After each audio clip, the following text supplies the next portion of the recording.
सहनावतु सहनौ भुनक्तु सह वीर्यं करवावहै तेजस्विनावधीतमस्तु मा विद्विषावहै। ॐ शान्ति शान्ति Shantihi. May the Lord protect us. May He nourish us. May we acquire the capacity to study and understand the scriptures. May our study be brilliant and may we not cavil at each other. Om, peace, peace, peace unto us all. Dear brothers and sisters, loving Sairam to everyone, we welcome everyone to the satsang of the Sathya Sai Baba Center of Arcadia. We are doing now the study circle on Gita Vahini, chapter 12. And in this online version, it's page 53. And in the hard copy, in the last part of page 105, the last paragraph, we're going to start. So, actually, I said beautifully, Swami is corresponding to the Bhagavad Gita, the chapter by chapter. So now we are in the chapter 7. He is talking about the Vijnana Yoga. Actually, you should go back and read the original Bhagavad Gita. So most of the things Swami correspond to the shloka and he's giving explanation, like beautiful commentary. So we did up to chapter 1 to chapter 7. Now we are, like for example, last time we talked about the thread, which is the underlying thing for all the jewels. That is where mattah parataram nasti kintidasti dhananjaya mai sarvamidam prodam sutre mani ganayava. Like the thread you don't see, right? In a necklace you see only the thing, or in a garland you see only the flowers. But without the thread, if you have no thread, the whole thing collapses. Similarly, the Brahman is the underlying principle. That is the way he was explaining everything. And last week we talked about, O Mithya Kasha, good, he remembers. So, and before that he said one thing. This also is the beauty of the great master. Lord Krishna is a great teacher. He says, what you think exists doesn't exist. What you don't see, that really exists. Only thing what exists is God. I told in Telugu, very powerful. Eddi kandaladanu chuntimo addi ledu. Eddi ledanu chuntimo addi kaladu. Unnadokkapude daivambu ennatikini lenidayyanu vishwambu kanadu. What all exists is what you see, the people. You can't believe that unless you realize so. It doesn't exist. Mountains, trees, everything. That is, but what you don't see, that's Brahman, that is what really exists. So we need to see that. So how to see that? That also Swami gave. Is Kanula Kagapadu Dushyambu Ganche Meru Theranudagina Vishwambu Kanuchugarga Vishwamimpakana Toda Vadadirandu. These are all exact words of Swami. If you want to know the truth which you are not able to see, he says the truth which is behind the curtain. Because everything is before the curtain in a movie, in a drama, and what is happening behind you don't see. So if you want to see what is really the thing, come with me, hold on to me. I will show you the truth. But you should not leave my hand. We hold to Swami sometime, another time leave and busy with something else. Yes, without taking any rest, completely with perseverance, you should hold on to me and travel. Not a part-time devotee. Sometimes hold on, sometimes we leave. So he says, if you want to know the truth, you hold on to the Lord continuously. You will know the truth. Then when after that he said that beautifully, before that also, the seer in Bhagavad Gita, we already covered that. Anybody remembers that in chapter 2, Loka 16? Nasato vidyate bhavo. So he says, beautiful, this is there. That is why he go on telling thing and reinforces. He says the same thing what Swami said. Lord Krishna says, we discussed this that time. That's why we need to go on recapitulating, reliving. So here he says, thank you. So nasate vidyate bhavo. Where is that? Nabhavo vidyate sataha. Ubhayaropi drishtyo astya sattva tashibi. This whole world which have name and form, they don't exist, but we think they exist. But what all we are seeing is names and forms, people, things, trees. So he says, Nasato vidyate bhava. They are not existing. Same thing what Swami says. But they look like they are there. But the one, the Tattvajna, the enlightened beings see what you don't see. So that is what we should, whole spiritualist practice is that. Go from the unseen to the seen. That is why there is a famous in Vedanta, Drugdrishya Viveka. Drug Drishya, what you see and the seer. There is a difference between the seer and the seen. We are all caught up in the seen. But the really important is the seer, which is that Atma, which is the I. For that, one of the things Lord Krishna was telling important sadhana is Omkara, Pranavopasana. So that is given so much importance.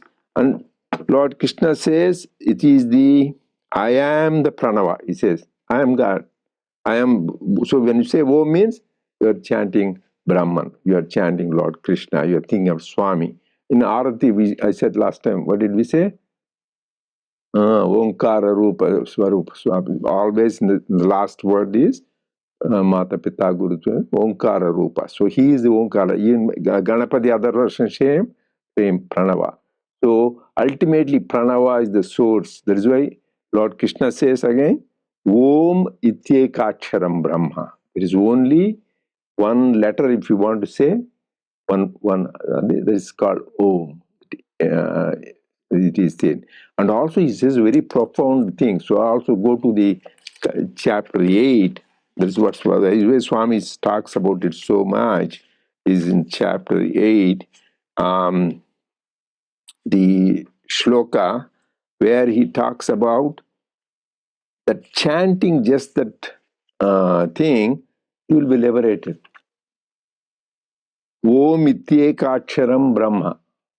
That is chapter 8, shloka 13. All of you. That means Om is the letter Ekaksharam Brahma, that is Brahman. Vyaharan Ma Manusmaran, the one who go on chanting that, thinking about me.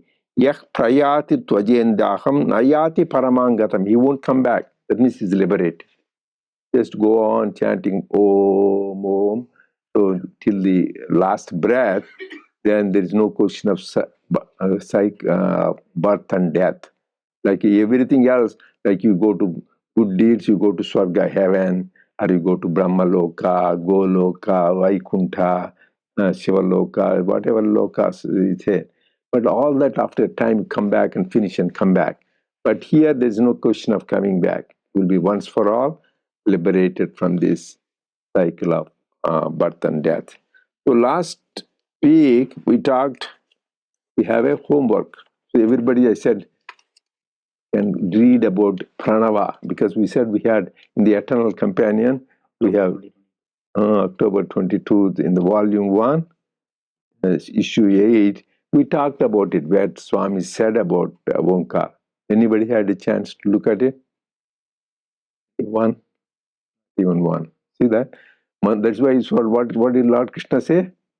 Manushyanam sahasreshu kaschidya yatati siddhaye yatatam api siddhanam kaschin mam veti tattvaha.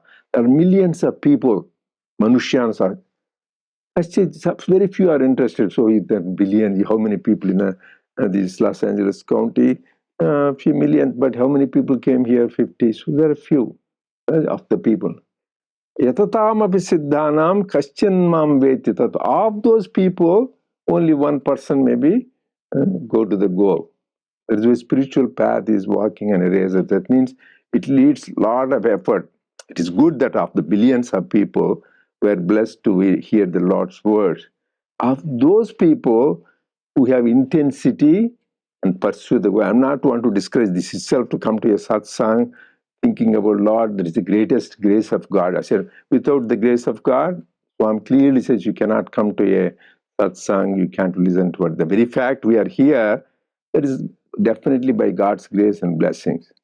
But we can be more advanced. Always, what can we do more? Tatakim. So of them, that is why Lord Krishna said it's not easy to be completely focused. And that I know we have a lot of commitments, other things. But anyway, I will at least tell you so that to stimulate you, first what Lord Krishna said, Om, I already said. That you can also supplement. And we also talked about in Prashanti and Layam, Swami is meeting every 21 Oms we chant. So instead of me telling anybody wants to say why 21 Oms? Pravina, do you know? Why 21 Oms? Looks like Chiranjeevi has the answer. Is that thing? Huh? Yeah.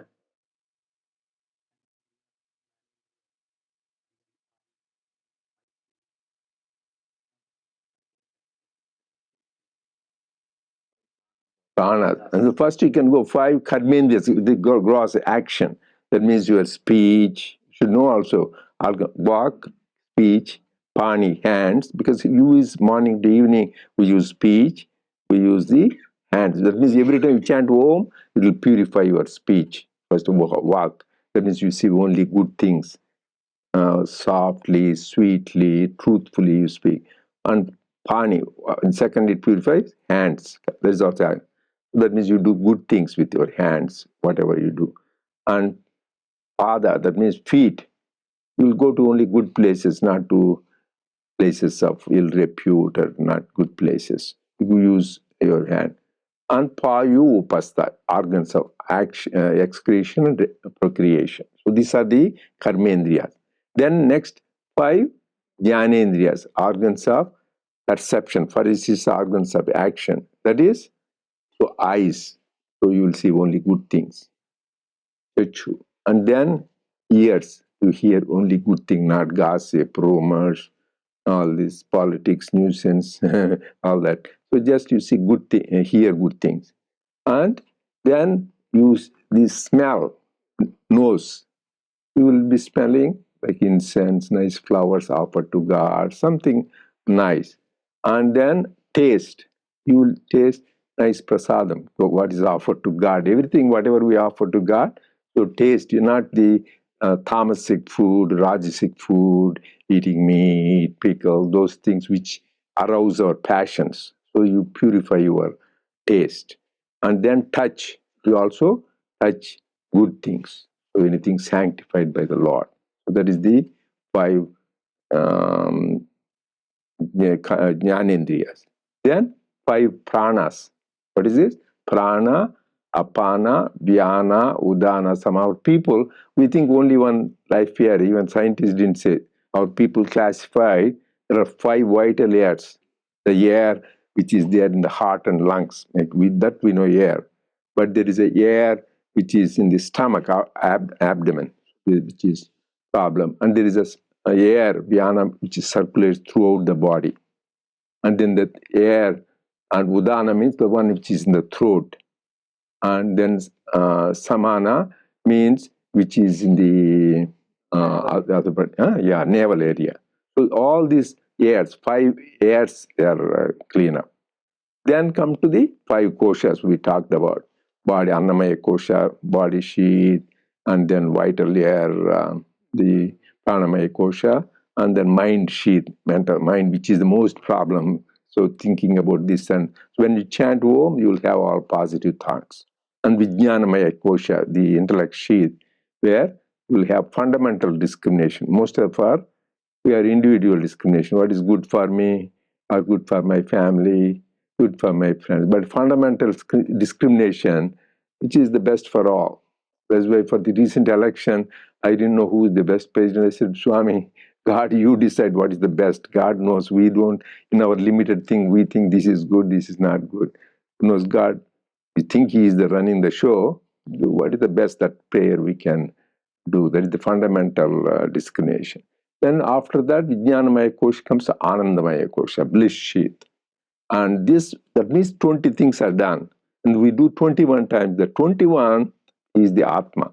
Then you are in touch with Brahman, who is beyond everything, beyond the name, form, attributes, and all that. So that is why we chant 21 times. At least next time, let us remember that. And also, Ma. Oh, so Swami actually one time spent 1 hour just giving, and he showed also how to do that. When you do Ma, represents what the physical word, Bhuloka. U is Bhuvarloka. So this is astral world. This is, Ma is the Suvarloka, that's heavenly things, that things. So 3. And also it represents Trinity. For the Brahma, U is for Vishnu, Ma is for Maheshwara, easy to remember.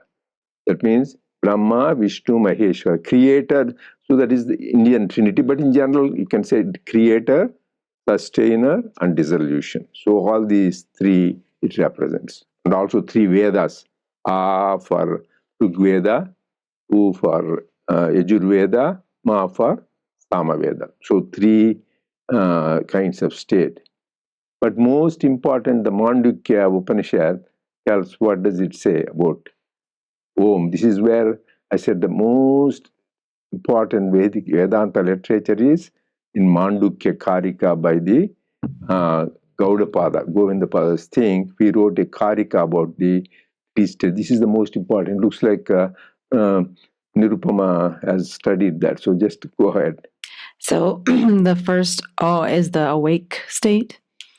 And then O is the sleeping, just kind of general sleeping. And then the is kind of the dream, or no, it's more deep sleep. Yeah. And then the silence after the Om, after you complete the whole vibration, that's the dream state, kind of almost like. No, that's true. Yeah. Okay, let me explain. So at least she tried to study, and most of it you covered.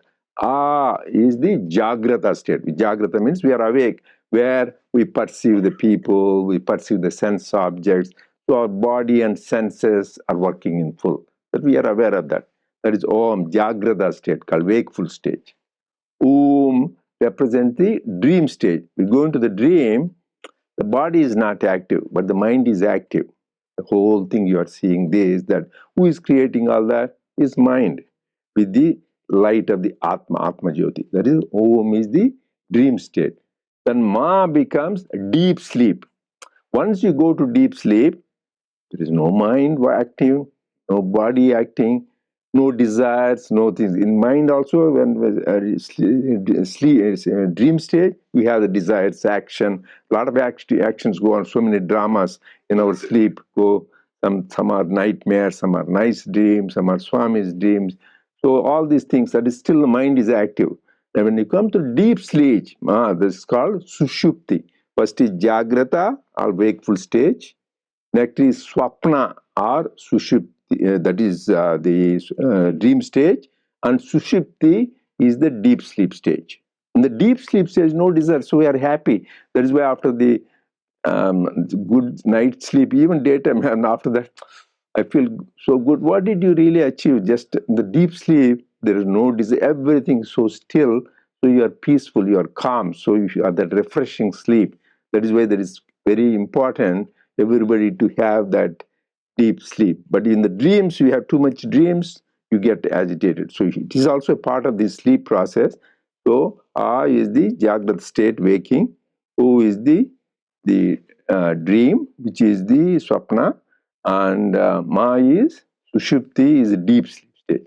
So all this stage, after that, that is just a deep sleep stage is closest to Samadhi. That is why Ramana Maharshi said, if you want to know Samadhi, closest is deep sleep. After the deep sleep, you are so happy. really get it. So anybody, whatever you may have, if you don't have proper deep sleep, you feel miserable. That's why there are so many people go to the psychiatrist, doctors for sleeping because they want the deep sleep after you awake. But the difference between samadhi is actually Adi Shankara says nidra samadhi sthiti. Nidra is close to samadhi. But the difference is in the samadhi stage, you go before samadhi, you are ignorant. After samadhi, you come out, you are enlightened. Whereas in deep sleep, you go before, you are ignorant. After you come back, you're still ignorant. So unless you are enlightened, you don't get that. That is the difference between deep sleep and samadhi. But it's the closest to samadhi. That means you really feel so happy. But this fourth state is called turiya. That is what represents the silence. When we chant Om between two Oms, we watch. That is why there is say it's very important to watch the silence between two Omkars. Just Om, Om, Om, Om. You can't do that. That's not good. Om, and then there's a gap. Om. So otherwise, Om, Om, Om, Om. That's not good because Turiya you are not giving. So always that gap is emphasized very much. The little silence. That is called Turiya stage, also called fourth stage. It is not really fourth. It is our supreme Brahman, conscious state, which is beyond wakeful, dream, and deep sleep stage. That is one beyond, that is the called Turiya stage. That means because of that you are awake, because of that you are dreaming, because of that you are having deep sleep. So that is the fourth. It is not like separate people. I used to get confused also. There is another thing called Turiya. It is the thing which is responsible for all these states. I shared this before, so people forget. Swami, I asked this question because Swami says, what you see in the daytime is daydream. What you see in the night time is night dream. So once you wake up from the night dream, you are in the day. But there is also a dream. That means everything is a dream. That is why Swami said life is a dream. Realize it. So then I said, you are also a dream, Swami, I said. Because when you are when avatar, you are also a dream, right? He is there in the that days. Swami is there which shows glimpses of divinity. But Swami said, this is privately, one-to-one I was talking to, and I remember also in Thrive Vrindavan. I am there in all the states. He didn't say that. That means he is there in the wakeful stage, in the dream stage, deep sleep stage, and Turiya state. So what is there? Only divinity is there in all stages. So that is he revealed. So it is not just in this wakeful stage or dream state. So that is then he revealing he is the supreme Parabrahman. So that is how this Pranavopasana is emphasized so much just by chanting Om. That is why all the faiths you can see for us, Narayana, you say Om Namo Narayana. Namah Shivaya, Om Namah Shivaya. Mother, everything, even Buddhist, Om Mani Padme Om. So they say that even Jains, even Guru Nanak, Sikhs, all of them realize the importance of pranava. It is like giving. The Swami says, you say where God resides, one word, it is Om. And another time Swami said is beautifully, it is like in those old days, not now we have cell phones. Those days there is called a call you make, a PP call and land in the person to person call. You call, because otherwise you waste money, because the operator those days you used to use, probably some of the young people don't know, 30, 40 years, I want to talk to somebody in India, it is a PP call. Otherwise, if you just make call, you'll waste so much money. Person to person call. Anybody knows about that? Anybody heard about that? PP call, percentage. So we used to do that a long time ago, not anymore. So nobody, because we have cell phones. So you don't even, a lot of our friends don't have landline. I know only one of my friends, classmate, he's the only one I know in this world. I said, I use only landline. Where is your cell phone? It is my glove box in my car. I don't use it. My God, you don't, then how do you WhatsApp and how do you do? I don't do WhatsApp, I don't Facebook. Anybody wants to reach me, they'll call me and land. Only link I put in the car is when I go in emergency, something happens to me, so I want to call. I said, you are the only one I know, to my knowledge, most of the people the other way around. They don't have landline. but they have mobile phones, right? So why do you need a landline? Because a lot of nuisance talk.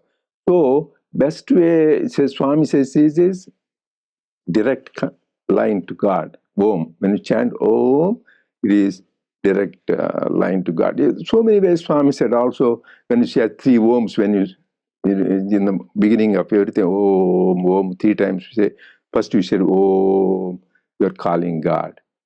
And second Om, Om, you're making him sit there.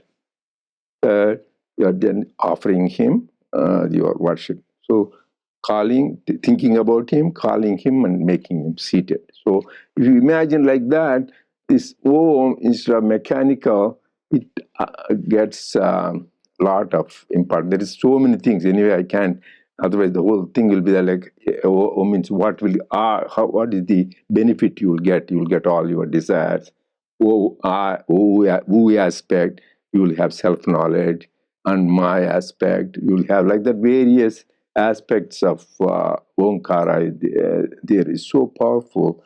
So particularly this is implied in the which Upanishad?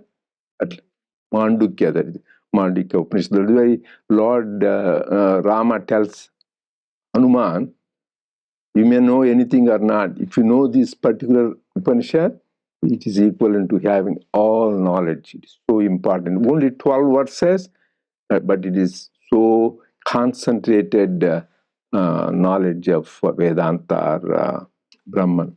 So that is what the importance of. Anybody else wants to add? But read it. There is actually, at least you can read that editorial. Other aspects also we covered in that, how the Omkar would help us in our spiritual path.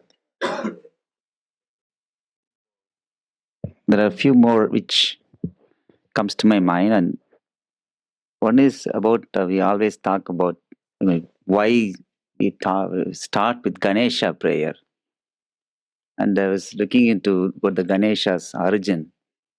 It is after Brahma was created. Brahma first what to create. He doesn't.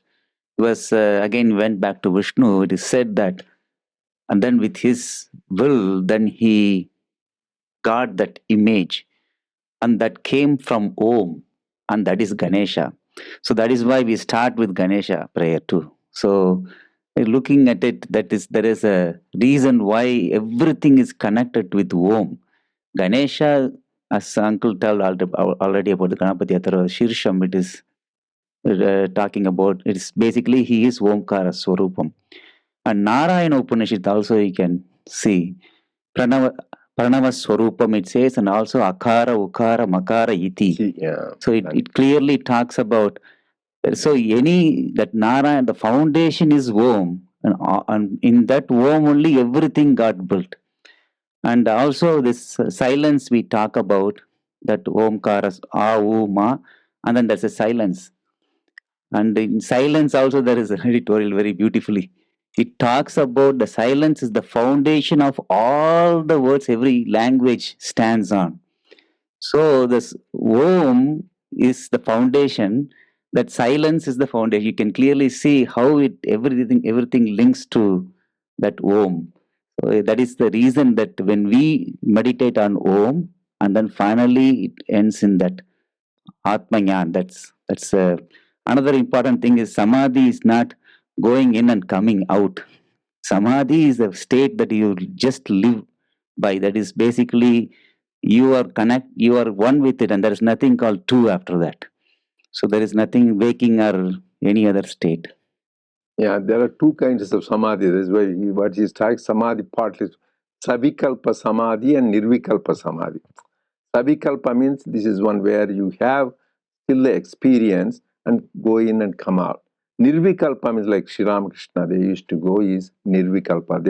They're completely absorbed in Brahman. Sometimes they leave their body. That is how they live thing. And also another thing, Onkar is called Taraka mantra. Taraka mantra means there are so many mantras. There is only two mantras are called Taraka mantras. One is Om, another is Rama. These two mantras. That is why Kashi is place of abode of Lord Shiva, but still when people are passing away, Lord Shiva used to appear chants the Rama, Om Rama, Sri Rama. In the mantra, so Om is Tarak mantra, and Rama is also called Tarak mantra. Actually, Sri Ramakrishna said when he went to Benares, he saw, he had the vision because he himself is like avatar. He could see Lord Shiva giving that mantra to departed souls when they are giving, because that is why it is the holiest of the holy pilgrimage places. So that is why it is called Taraka mantra. Actually, in the scriptures, it is said in the from the Om, it's the Big Bang theory. Om, that big sound came from which the universes, galaxies, all the names, forms, everything came from Omkar. That is what, that is the thing, all the names, forms, gods, so everything, the manifest universe, everything come from Om. So good. People, did anybody else did some, yeah, you, Saram. So from Savikalpa Samadhi to, if you get to that stage, it's almost like a skateboard. So you, in that momentum, you just go into Nirvikalpa Samadhi, Nirvikalpa, right? yeah, Savikalpas and Nirvikalpa Samadhi. Even Savikalpa Samadhi we get, that is a great thing. That means where you, main thing is transcending the body consciousness, that itself. So we can all verify our own self, how much we go beyond the body consciousness, the more, less, and there's Savikalpa Samadhi, they don't. So the Nirvikalpa Samadhi is ultimate, the ultimate. That is why Vikalpa, Savikalpa means with Vikalpa, that means with changes.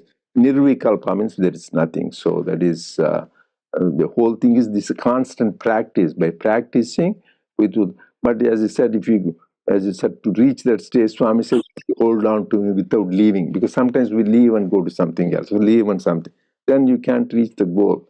Anyway, whatever we do, don't go waste though. I said, we can start from that level next life, but we don't want to have next life. Then you have to be intense and reach the goal. That is the thing. Yes.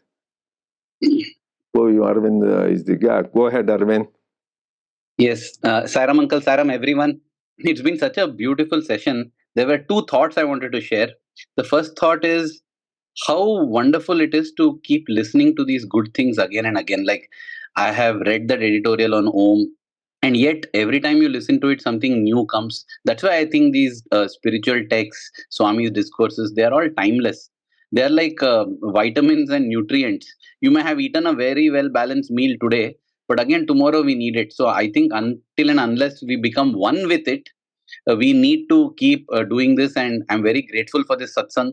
Every time, repetition keeps helping. That is one thought I wanted to share. The second thought, what thrilled me, was when you said that there are only two taraka mantras. One is Om and the other one is Rama. I was thinking how blessed we are. We have Om Shri Sai Ram, which has both the taraka mantras in that same thing. So really, I feel we are so privileged and blessed, and we should keep remembering this on a daily basis. Yeah, Sai Ram. Very good point. I was thinking about it yesterday. The thought came. Two Tarak mantras. Om Sri Sai Ram contains both Tarak mantras. Om is there, Sri there's Sai, and Sai Shiva Shakti, and Ram is there. So that is why it is such a powerful mantra. Om Sri Sai Ram. Both Tarak mantras. So Om Narayana. Namo Namah Shivaya. It's combination. Both combination. Ashtachari and Panchachari mantra combination. So that is the power. Okay, now we didn't even start anything else in Nirupama. Sairam, I was just I think what Aravind said is so beautiful, that like vitamins thing is so really, like, even if you want to conversate with the people, why do you do all these meditation or go to satsang every week? It's so easy to say, hey, why do you take vitamins every day? It's same, right? It's just such a nice. No. The satsang is, repeatedly I'm telling, the most powerful sadhana by itself. Singing bhajans is sadhana, service. But being together with other devotees, all the great masters say, like the oldest is Adi Shankara, Satsangatve Nisangatvam Bhajagovindam, Nisangatve Nirmohatvam, Nirmohatve Nischalatatvam, Nischalatatve Jivan. Jivan Mukti, you will be liberated while alive with the satsang. Then because of that you will get detachment, and then your delusion is gone, then you will be liberated. That is what he said. And Sri Ramakrishna used to emphasize a lot. And Swami also emphasizes a lot. The company you keep makes a difference how what you get. So it's very, very important. So it reinforces our love for God and things. So there's no question about it. Like the example, there are many, like Shabari, she's just a tribal woman. She's not educated because of the company of those saints. She one vision of Lord Rama, she was liberated. She merged with him. So that is the power. Even Narada is up to be a son of a maid servant. So then because of that company, he became a celestial sage. At the same time, bad company, misery. Bhishma, such a great man, sage. He had Ichamutru. He can leave the body when he wants. Because of the company of Duryodhana, he had to be on bed of arrows for more than 50 days. He was on the bed of arrows. Such a miserable end for such a great man. Karna, so the bad company, Swami says, run away from bad company. Dushtadura, even so Lalita Sahasranam says. So we should be very careful in early stages, just be in the company of the holy. And sometimes you cannot go to holy company all the time. You can read the scriptures, that is a holy company, or the stories of great saints, or listening to the Swami's discourses. All that is holy company. But there is very important spiritual practice. So we have 5 minutes or 10 minutes. So, and do we have anything, anybody has questions or comments? Yeah.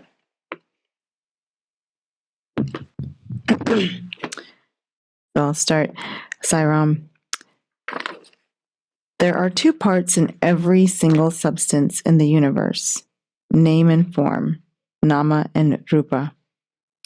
Take away these two, and there is no prapancha or universe anymore. The form is no prapancha or universe anymore. The form is conceived and controlled by the name. The rupa is dependent on the name. So if you reason out which is more lasting, you will find that the name is nityam and the rupam is anityam. Consider the case of persons who have done various good works, achieved meritorious deeds, constructed hospitals or schools or temples or places of worship. Now, even when their form is absent from the world for men to see, their names, with all the associated fame, are ever present in human memory, is it not? The rupam lasts for a brief time, but the namam continues. Names are countless, and so are rupams. But there is one matter which you have to take into consideration here, a matter which is within the daily experience of all, from the pundit down to the ignoramus. Aksharas are letters. In Telugu, there are 52 letters. In English, there are just 26. Even if you pile up the entire literary output in Telugu or in English, and the piles rise mountain high, it is all composed of either the 52 Telugu letters or the 26 English ones, not a single letter more. Similarly, in the human body, there are 6 nerve centers, all in the form of the lotus flower. All the 6 lotus forms have one letter or sound attached to each petal. Like the reeds in the harmonium, when the petals are moved, each one omits a distinct sound. Those who follow the statement intelligently may get a doubt if the petals are said to move, who or what is moving them. Yes, the force that moves them is the anahata-dwani, the primeval sound, the indistinguishable sound, emanating without effort, irrespective of conscious will. That is pranava. As beads in the string, all letters and the sounds they represent are strung on the pranava. That is the meaning of the statement that he is the pranava of the Vedas. Krishna's teaching is that you should merge your mind in the pranava, which is the universal basis. So these paragraphs are actually quite powerful, and there is a section in the Mandukya Upanishad where it is written that the Rupam is actually the supreme absolute, but then the Namam is Om of that. So it's kind of nice that he made that connection there too when Bhagwan was writing this. And this idea of how, we chant Namasmarana as part of our sadhana. And what Bhagwan says here is that the name is always sort of the more permanent aspect of any kind of existence, that the form is not permanent. And probably for us, by chanting Namasmarana, it leads us more to what our own idea of transcendence or impermanence is, and connects us to that as well. I also really liked how he describes with the lotus flower how within the human body we have these nerve centers that are represented by a lotus flower, and what permeates this vibration that permeates not just our human cells or petals in a flower. It is this sound of Om. And kind of, Uncle, like you were saying earlier, you have the creation of the universe where you have this moment and then everything sort of stems from Om. And even the 52 letters in Telugu and the 26 letters in English, all of it is united by this primordial Om. That's what I want to talk. Another thing, a lot of people practice yoga, and the greatest proponent of yoga is Patanjali. He is the one who gave the Yoga Sutras. That's called Patanjali Yoga Sutras. And there he talks about Tasya Vachaka Pranava. Tasya Vachaka Pranava. The Pranava is name for God. God, there are so many names are there. But just saying Om, it includes all the names and forms of God. And here, we're talking about 6 chakras. Actually, each lotus is called chakra. There are 6 chakras according to our yoga philosophy and our scriptures, starting from the Mooladhara chakra. So if anybody can please say, first is Mooladhara chakra, the lowest one. Most of the people, this is spiritual energy. It's called Kundalini. It is in the form of a serpent coiled in everybody in the 3.5 rows. So it is all stuck. Most of the people, it is stuck in the lowest, that Mooladhara and Swadhisthana. That means they are interested only in procreation and the sensual things and all that. That means their mind. So this pranava chanting, doing spiritual things, it raises. Because from there, Mooladhara is Swadhisthana. Then we go to the Manipura chakra. Then we go to the Anahata chakra. Then Vishuddha chakra. Then you go to Ajna chakra. Then finally, once you transcend, you go to Sahasrara, the energy. So that is why this practice, so instead of getting stuck in the sensual and material world, which lower chakras do, as you come to the Anahata chakra, you always hear that thing. Vishuddha chakra means in the throat, where all the good things come out. And Ajna chakra is the one, somebody said, is like Kashi. It is where all the energies meet. That is what. And then finally you go to beyond that, that is Sahasrara chakra, where so this chanting Om makes us travel in the journey from downward to the upward things. So that is the whole spiritual journey. Because the letters itself is in Lalita Sahasranam, it is said, she is Matruka Rupini. The letters itself is the power of the Lord. Because without the letters, you can't, like I can't talk, you can't read anything. So letters itself also is represent the divine. So that is important. I think now its time is up, I guess, and we'll continue next week. Saira.